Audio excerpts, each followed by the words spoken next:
जूनागढ़ राज्य में राजा खड़ग सिंह का राज था। सब तरफ खुशहाली थी और राजा भी अपने राज्य में रहने वाले हर एक कलाकार का सम्मान करता था और उन्हें पुरस्कार देकर प्रोत्साहित करता था। एक दिन दरबार में मंत्री बोला, महाराज, हमारे राज्य में एक नया चित्रकार आया है जो सबकी बहुत सुंदर सुंदर तस्वीर बनाता है। राजा बोला, अच्छा, अगर ऐसा है तो हम भी उस चित्रकार से हमारी तस्वीर बनवाना चाहेंगे। राजा ने कहा, सिपाहियों, जाओ और जाकर उस चित्रकार को हमारे महल में लेकर आओ।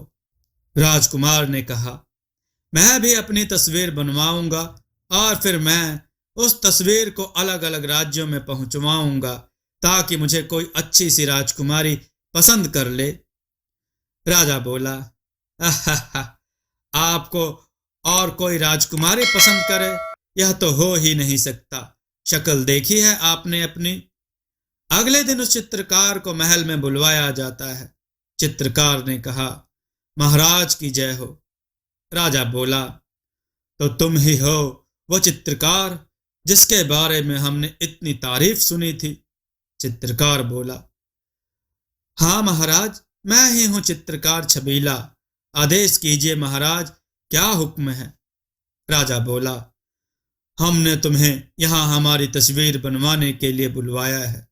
चित्रकार बोला, ठीक है महाराज, मैं चित्र तो बना दूंगा, पर मैं आपको पहले ही आगाह करना चाहता हूं। राजा बोला, क्या आगाह करना चाहते हो, पर क्यों, किस बात के लिए। चित्रकार बोला, महाराज, मैं जिसका भी चित्र बनाता हूं उसके साथ 4 दिन के अंदर अंदर कोई ना कोई दुर्घटना हो जाती है। राजा बोला, क्या बात कर रहे हो, यह सब अंधविश्वास है और मैं इन अंधविश्वासों में नहीं मानता। चित्रकार बोला, तो ठीक है महाराज, मैं आपका चित्र बनाने के लिए तैयार हूं। फिर चित्रकार महाराज का चित्र बनाने लगता है। राजकुमार बोला, छबीला जी, आप मेरी भी एक तस्वीर बनाना ताकि मुझे भी कोई सुंदर सी राजकुमारी पसंद कर ले। राजा बोला, वह चित्रकार मेरी तस्वीर बनाएगा, उसके बाद किसी और की, समझे। अब दफा हो जाओ यहां से। चित्रकार राजा की बहुत सुंदर तस्वीर बना देता है। राजा उसे देखकर बहुत खुश हो जाता है। राजा ने कहा, अरे, तुमने तो काफी सुंदर तस्वीर बनाई है, ये लो तुम्हारे लिए इनाम। राजा सोने के सिक्के से भरी एक थैली चित्रकार को देता है। चित्रकार बोला, ठीक है महाराज, मैं चलता हूं, पर याद रखना, मैं जिस किसी की भी तस्वीर बनाता हूं उसके साथ कुछ ना कुछ बुरा होता है। राजा ने कहा, अरे, जिसको ऐसी बीवी और ऐसा बेटा मिला हो उसके साथ और क्या बुरा हो सकता है। रानी गुस्से से राजा की तरफ देखती है। राजा ने कहा, मेरा मतलब है कि जिसको ऐसी बीवी और ऐसा बेटा मिला हो उसके साथ कुछ गलत हो ही नहीं सकता है ना। राजकुमार ने कहा, अरे, ऐसे कैसे हम आपको जाने दे सकते हैं, अभी तो आपको हमारी भी तस्वीर बनानी है। आप भूल गए, चलिए चलिए हमारे साथ और हमारी भी तस्वीर बनाएं। चित्रकार बोला, जो हुक्म युवराज। फिर चित्रकार प्रताप की तस्वीर बनाने के लिए उसके साथ जाने लगता है। तभी महाराज के ऊपर झूमर गिरते गिरते बच जाता है। सब लोग बहुत हैरान हो जाते हैं। चित्रकार बोला, देखिए, मैंने कहा था ना, मैंने जिस किसी की भी तस्वीर बनाता हूं उसके साथ बुरा होने लगता है। राजा बोला, अरे, ये तो एक इत्तेफाक है, कुछ बुरा उरा नहीं होता। थोड़ी देर बाद राजा का पैर फिसल जाता है और राजा गिर जाता है। राजा बोला, अयो। रानी बोली, अरे महाराज, आपको मैंने कितनी बार कहा है कि थोड़ा वजन कम कर लीजिए, देखिए आपके गिरने से महल का फर्श टूट गया।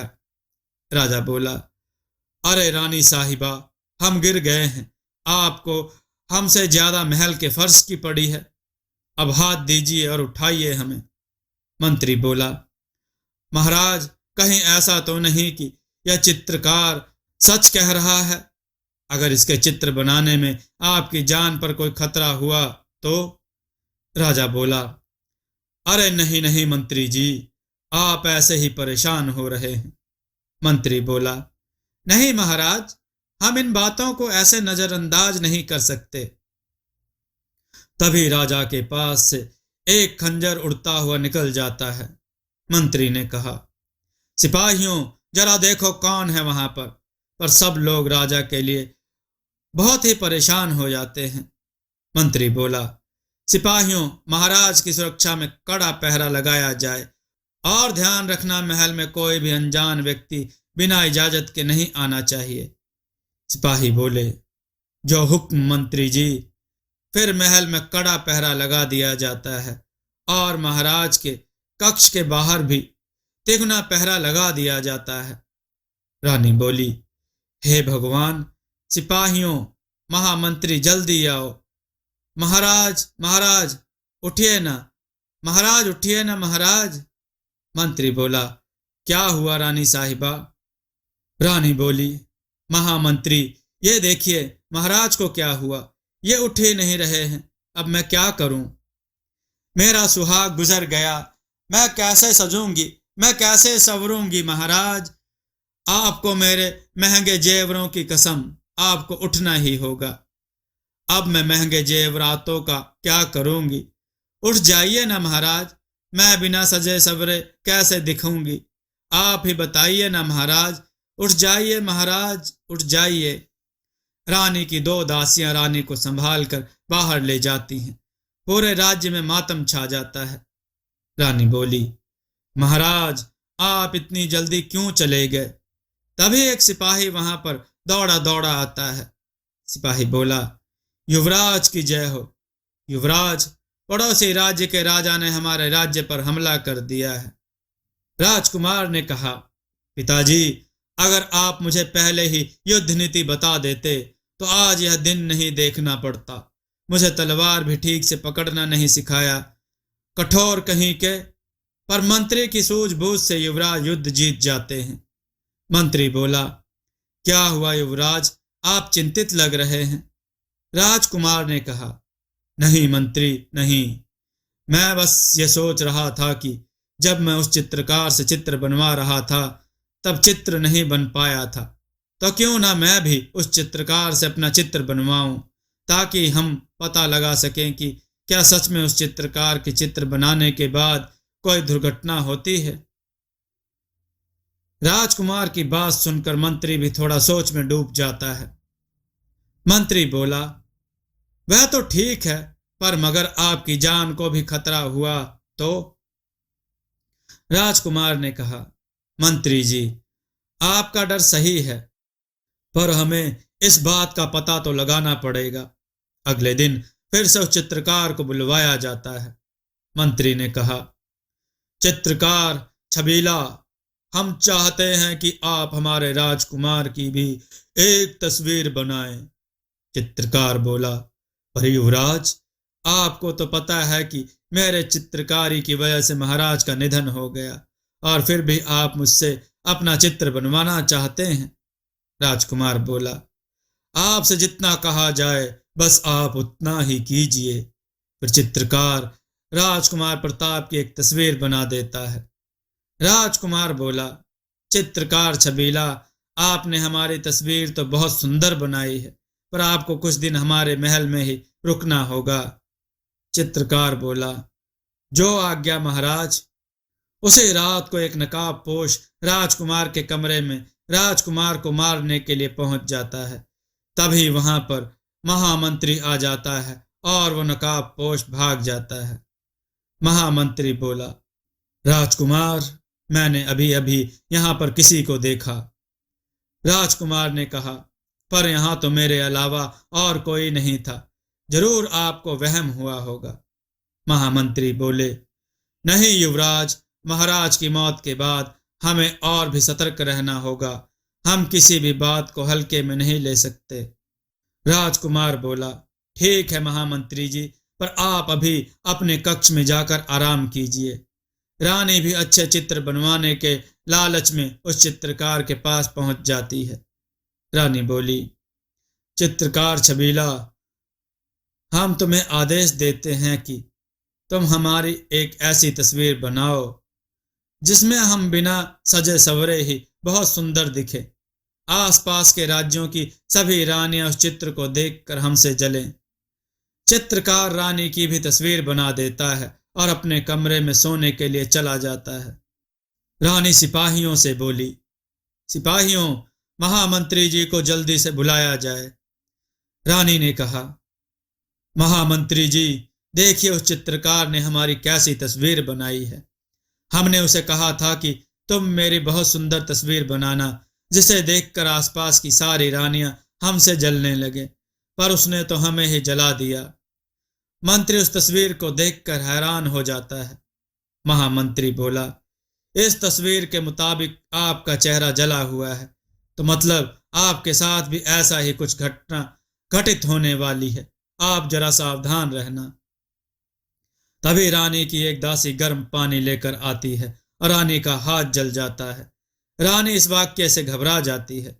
रानी बोली, मुझे बचाइए, मैं अपने सुंदर चेहरे को इतना बुरा नहीं देख सकती। मुझे बचाइए महामंत्री, मुझे बचाइए। अगली सुबह राजकुमार तलवारबाजी का अभ्यास कर रहा था, तभी तलवार लगने से उसका हाथ कट जाता है। दूसरी तरफ जब रानी रसोई का मुआयना करने गई तो उसकी आंखों में मिर्ची चली जाती है। दोनों महामंत्री के पास जाते हैं और सारी बात बताते हैं। महामंत्री सारी बातें सुनकर बहुत हैरान हो जाता है। महामंत्री बोला, मतलब उस चित्रकार के चित्र बनाने के बाद सच में कोई ना कोई दुर्घटना होती है, ऐसा कैसे हो सकता है? महारानी और राजकुमार, आप दोनों अपना ध्यान रखिए और थोड़ी ज्यादा सतर्कता बरतिए। रानी बोली, ठीक है महामंत्री जी। राजकुमार ने कहा, आज 4 दिन हो गए मेरी तस्वीर बने हुए, मतलब आज मेरे साथ कुछ ना कुछ घटना घटने वाली है, मुझे सावधान रहना होगा। रात को एक नकाबपोश फिर से राजकुमार पर हमला करने आता है। वह राजकुमार के सीने में छुरा घोंप देता है। तब पीछे से राजकुमार उसे पकड़ लेता है। राजकुमार सिपाहियों से बोला, सिपाहियों सिपाहियों, जल्दी इस नकाबपोश को पकड़ो। सभी वहां पर पहुंच जाते हैं। मंत्री बोला, क्या हुआ? राजकुमार ने कहा, ये नकाबपोश हमारी जान लेने के लिए हमारे कमरे में घुस आया था। रानी बोली, तुम मेरे बेटे को भी मारना चाहते थे, ये लो। राजकुमार बोला, तुम? अच्छा, तो वो तुम ही थे जिसने मेरे पिताजी को भी मार डाला और अब मुझे मारना चाहते हो। रानी बोली, ये ले, तूने मेरी इतनी बदसूरत तस्वीर बनाई और अब तू मेरे बेटे को भी मारना चाहता है। चित्रकार बोला, मुझे माफ कर दीजिए, इसमें मेरी कोई गलती नहीं। रानी बोली, तुम्हारी गलती नहीं है, तुमने मेरी इतनी बदसूरत तस्वीर बनाई और कहता है कि मेरी गलती नहीं है। बता, तुझे किसने यहां भेजा है? माफ कर दीजिए, इसमें मेरी कोई गलती नहीं। मुझे यह सब करने के लिए आपकी महामंत्री ने कहा था और यह सारा षड्यंत्र भी उन्हीं का था। राजकुमार बोला, क्या महामंत्री जी का? तभी महामंत्री अपनी तलवार निकालकर राजकुमार को मारने के लिए आगे बढ़ता है, पर एक सिपाही महामंत्री का हाथ पकड़ लेता है। सिपाही बोला, तुम्हें क्या लगता है तुम हमारे राज्य को हड़प लोगे और हम कुछ नहीं कर पाएंगे? और फिर सिपाही अपनी दाढ़ी मूछ निकालकर राजा के भेष में आ जाता है। राजा बोला, सिपाहियों, पकड़ लो इन्हें। सब लोग हैरान हो जाते हैं। रानी बोली, महाराज, आप जिंदा हैं? राजा बोला, हाँ, मैं जिंदा हूं। मुझे इस चित्रकार पर तो पहले से ही शक था, पर महामंत्री, मैंने तुमसे ये उम्मीद नहीं की थी।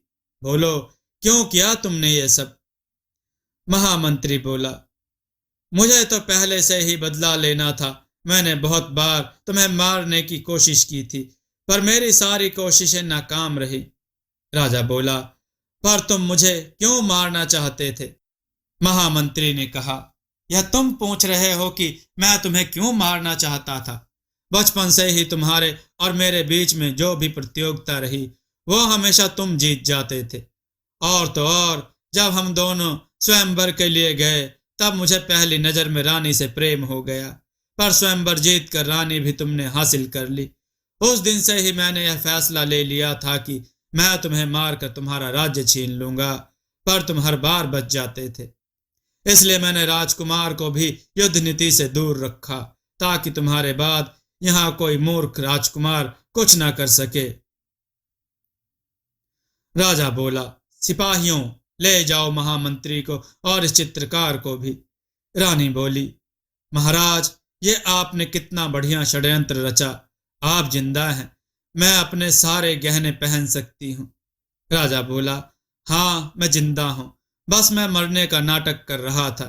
मुझे इस चित्रकार पर शुरू से ही शक था, पर मेरा शक यकीन में तब बदला जब मैंने इस चित्रकार को किसी से बात करते हुए सुना कि उसने मेरे दूध में जहर मिला दिया है, और फिर मैंने वह दूध फेंक दिया और मरने का नाटक किया, ताकि मैं इनकी हरकतों पर नजर रख सकूं और इनके षड्यंत्र का पर्दाफाश कर सकूं।